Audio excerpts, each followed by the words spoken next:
Well, hello there. It is great to see you again, and welcome back to the latest installment of the OKR Cohort video and podcast series. I am your host and moderator, Ryan Ruff. It's great to be back with you today, and we also have our stars of the show, of course, and that's Mr. Nizar Koja and Ms. Denise Canfield, the co-founders of OKR Cohort, and they're here with us today to tackle a different challenge that is facing so many business owners and thought leaders in today's day and age. And, this is what Nizar and Denise do on a regular basis. They're addressing these types of challenges that can often feel like mountains for an organization, and to cut right through them rather than simply sidestepping them and saving them to deal with for a later day. So with that being said, let's go ahead and bring them on and get right into today's discussion. Nizar, Denise, great to see you this morning. How are you doing? I'm doing great, Ryan. Thanks so much for hosting us again. Great to see you, Ryan. Yeah, no, it's always good to be with you guys. I'm excited to tackle, today's problem, and it's a unique one. It's one that we focus on, I feel like, regularly throughout our days. Denise, why don't you frame it up for us? Give us that high level. What is this challenge that you're seeing so many business owners facing right here and right now? Well, Ryan, I think it's really interesting because I'm seeing business owners face this challenge, and then as individuals, we're facing it. And the real heart of it is that people aren't empowered to make day-to-day decisions that are aligned to the strategy. So, business owners, leaders are hoping people understand the strategy, and there's a lack of cohesive and consistent messaging that trickles out of that boardroom. And, we know strategy is created in the boardroom. We know that we can't give that whole strategy to everyone, but we expect people to make decisions as if they know the strategy. And if there's not connective tissue helping people to understand what that strategy is, then people are working on the wrong thing, and they only get a little slice of the issue, and they're very unhappy because they don't get to really know the value of their work. And, it has a pervasive impact on the business. Oh, I can imagine. So let's get a little deeper. I want to get into the weeds of this here. Nizar, why don't you tell me, why does this challenge just continue to become more difficult and almost snowball upon itself? Ryan, this becomes more difficult because employee engagement is plummet, and we know when employees aren't engaged, productivity decreases and our business suffers. Additionally, people do not feel empowered, and they feel like children being told what to do without understanding why they are doing it. When you people can't make decision, innovation and creativity take a hit, and we aren't delivering a best product services. Denise, what are you noticing? Can you share? I notice, Nizar, that it's not just our employees, right? It is also prospective employees. In today's world, that talent that's out there that we want to attract to our company, even though they're not hearing our day-to-day issues, they know. They see that our employees are engaged. They see that employees are leaving. And so it's impacting our ability to attract great people.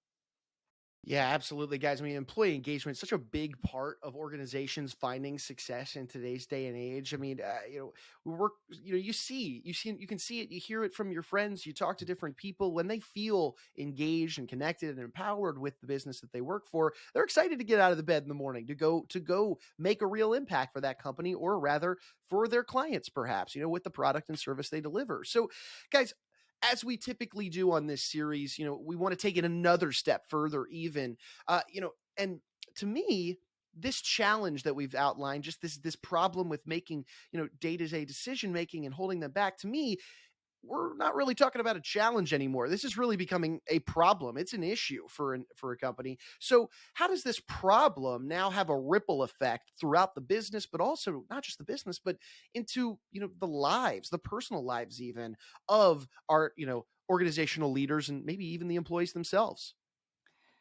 Yeah, it's so true, Ryan. And I think you notice it, we notice it. And one of the biggest things we're noticing is that it takes forever to get things done. So it's not just that it takes a long time to make a decision, but it's that we're going through multiple layers, we're talking to people.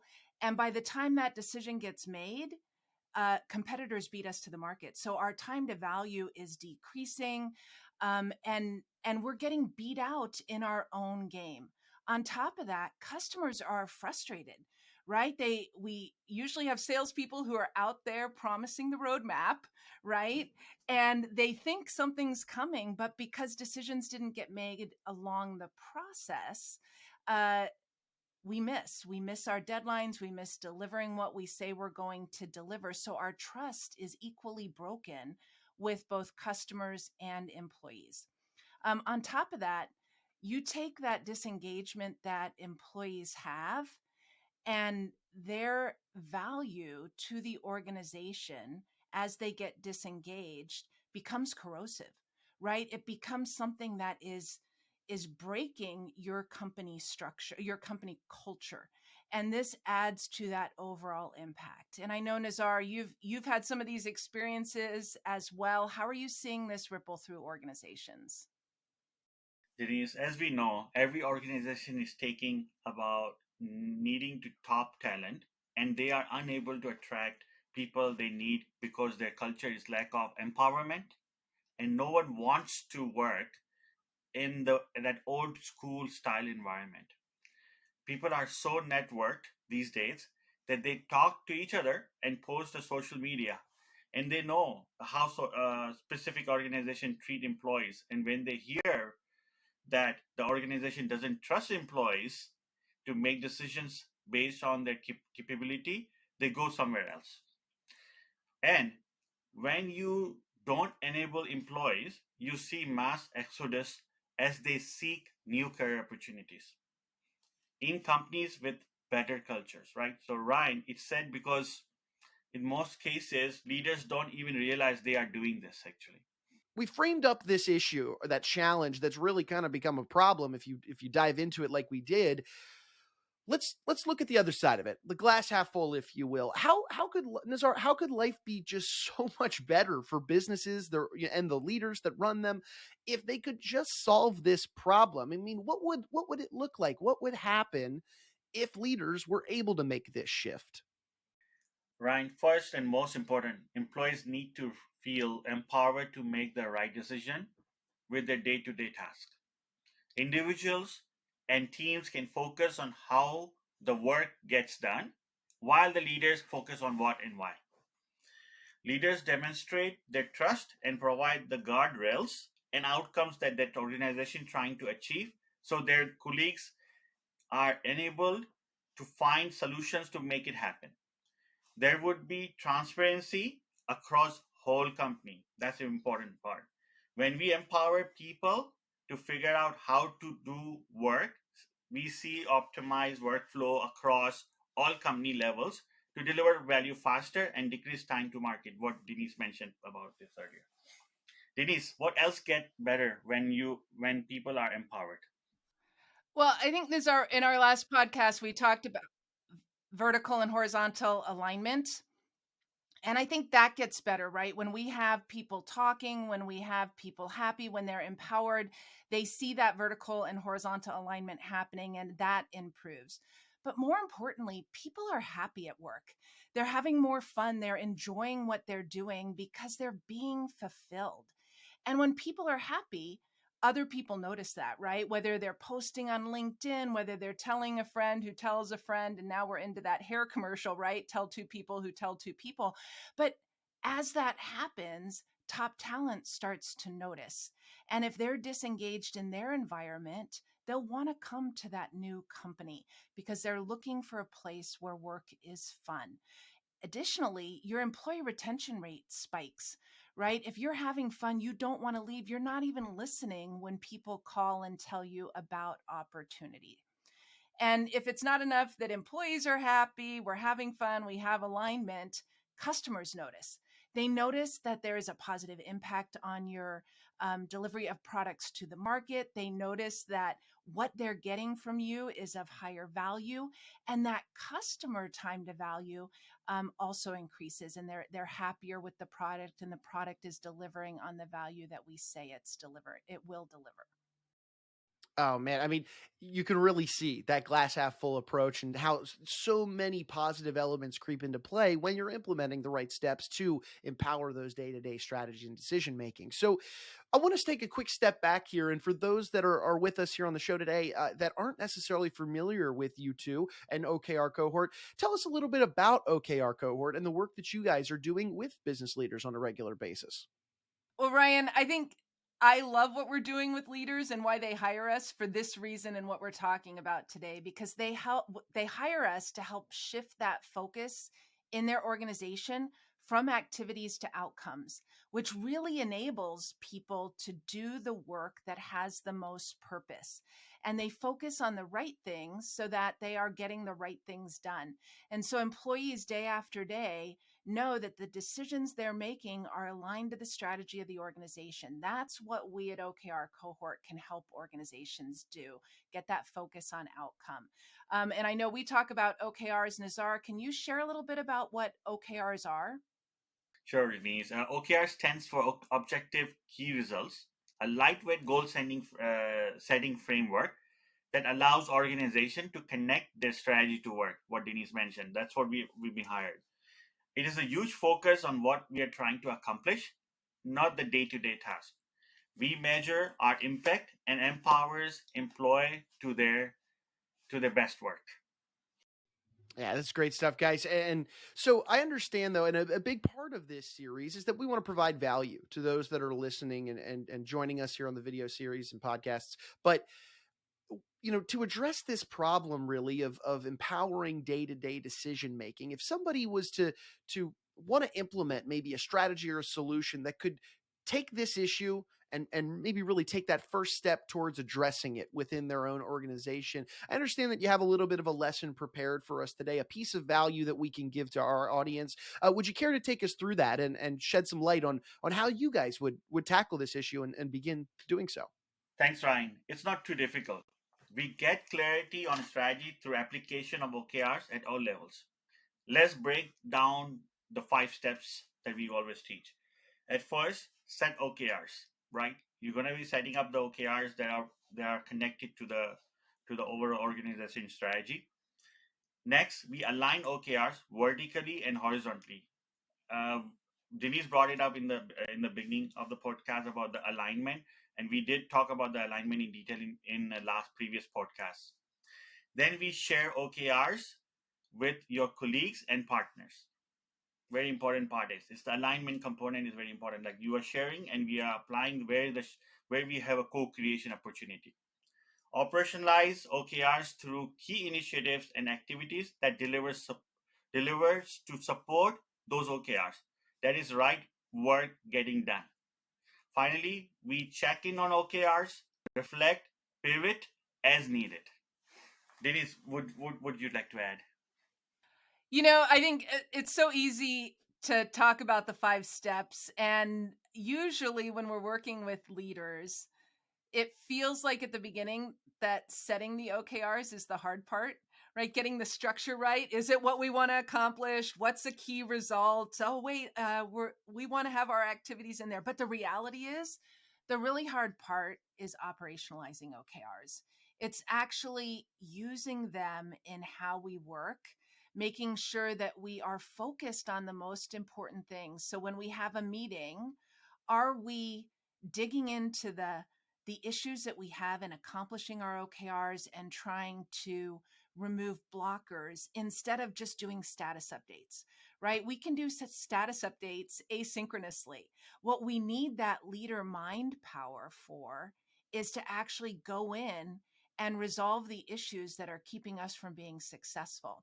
And so we find when we work with leaders, they think, oh, we just set the OKRs, we're good. But the hard work comes in using OKRs as a way to run your business and keep people focused on the outcomes you need to deliver. Guys, I love that. There it is, 5 key steps really to empowering that day-to-day decision making. Nazar, appreciate you walking through us, and Denise kind of echoing the importance really of those 5 steps. And guys, for somebody out there that just took that information in, how could somebody begin to start utilizing this solution today, even within their business, to address this idea of empowering day-to-day decision making to yield all those positive outcomes that we discussed earlier? Well, I think it's a great question, right, Ryan? I think they have a choice. They can continue to implement strategies that aren't connected to day to day work and continue to have these challenges of people being disengaged and not delivering value to customers.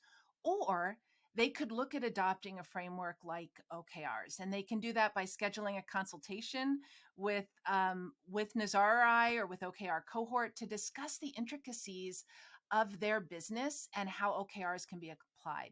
Like Nazar said, OKR is a framework. And so it's really important to connect and understand what problems your business is facing so that we can discuss the guardrails you would put in place and how something like OKRs can help solve your direct problems.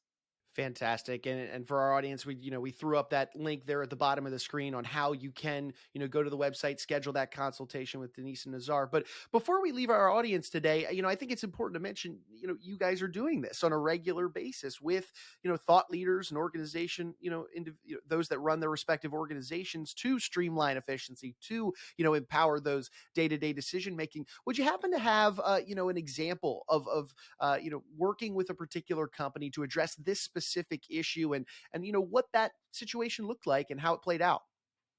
At a company I worked with in Canada, Ryan, they needed to tie work to strategy. The problem that they were solving for is that they noticed that everyone was focused on working harder, and then every ever and struggling to deliver value. People were not able to focus on the right things. They solved this by implementing guiding principles, and the goal was to create a common alignment on purpose and understand outcomes through OKRs. Once they implemented OKRs, 80% of employees felt their work was supporting the strategy and delivering value. It allowed them to focus on what matters most. Denise, do you want to have a similar experience that you would like to share? Absolutely. I think I would just want to reinforce that 80% of their employees were more engaged. Like 80%. How huge is that, Nazar? So I don't want to take away from your story, but I had a similar experience, and for me it was life-changing, right? I worked for an organization. I had been there 2 weeks and I was ready to leave. I had moved from startup companies to a really large organization, and I couldn't get things done. I was used to moving fast and doing the right thing and going, and I found like that wasn't the culture. You had to ask 3 people, you had to ask permission, and I literally said to my husband, I think I have to leave. And literally 2 weeks later, the organization sold off 50% of their business, and they went from 50,000 people to 25,000 people. And in that process, they realized they had to work differently. And they went from 13 layers of leadership down to 6 layers of leadership. And they couldn't afford, like, they realized they couldn't afford to have 3 layers of leadership making decisions. And so we implemented OKRs, and what happened was people suddenly understood the strategy. They knew what we were going after. And we shifted that culture from a culture of permission to a culture of take action, this bias to action, and a culture of forgiveness. It's like if you're doing the right thing and you see the strategy and you've aligned your work and you make a decision based on that, we're going to go with you, and then we're going to pivot as needed as we get new information. That was so impactful. The environment in that organization changed. It was fun. You could get work done, and people trusted each other, right? It's amazing what a little bit of information can provide. That environment of trust where you believe you're doing the right thing, number one, so you have confidence, you're excited about your work, but others also trust you to do the right thing because you're all on the same page. totally game changing. It was huge impact for that organization.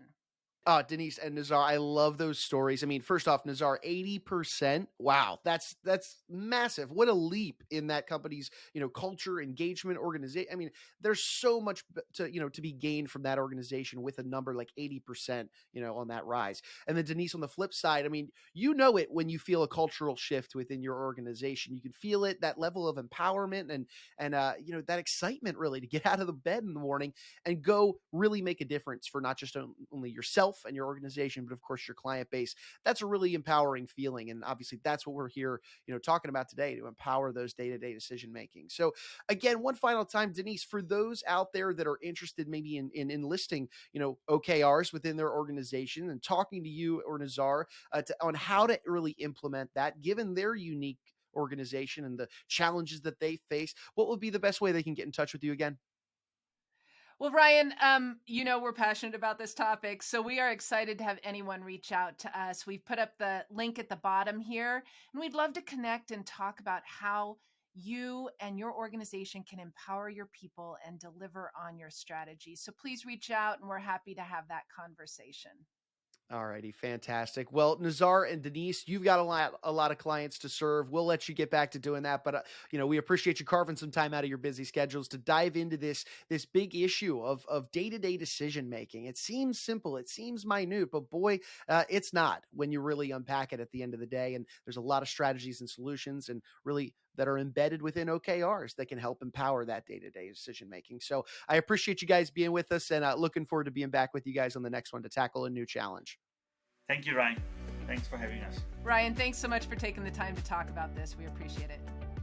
Oh, of course, guys. And hey, look, we want to take one final moment, as always, and thank you guys, and that's our audience, for jumping aboard and being with us here on the show today. If you guys enjoyed today's conversation, you took anything away from it, do us a favor, subscribe to the show on whichever platform you're checking us out onto today, and then, of course, share this information, right, with friends, family, business owners, anybody that you think would benefit from these types of conversations, because we're taking the same strategies and solutions and ultimately just conversations that Denise and Nizar are having with their clients on a regular basis, and we're bringing them right here to you guys on this show.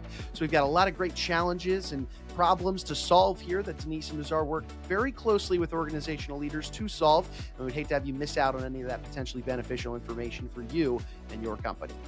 So for Denise, for Nizar, I'm Ryan. We're going to go ahead and say so long, but we appreciate you joining us on today's installment of the OKR Cohort video and podcast series.